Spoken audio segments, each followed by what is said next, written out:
নোয়াখালী বিভাগ এটা হচ্ছে আমাদের দাবি না, এটা হচ্ছে আমাদের অধিকার।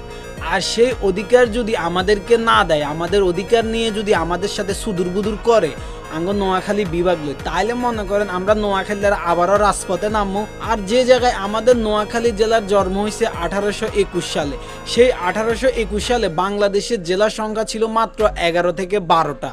সেই আমলে 12 থেকে 13টা জেলা এখন বর্তমানে বাংলাদেশের 64টা জেলাতে রূপান্তরিত হয়েছে, কিন্তু আমাদের নোয়াখালী জেলাটা বিভাগ হিসেবে রূপান্তরিত হইতে পারল না। এটা আমাদের কাছে সবচাইতে বড় ব্যর্থতা, সবচাইতে বড় কষ্টের জায়গা।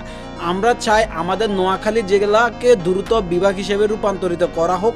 তা না হলে আমরা নোয়াখালীরা যদি রাজপথে এবার নামি, বিভাগ না নিয়ে আমরা রাজপথ ছাড়বো না। এটা আমাদের লোড অ্যান্ড ক্লিয়ার কথা।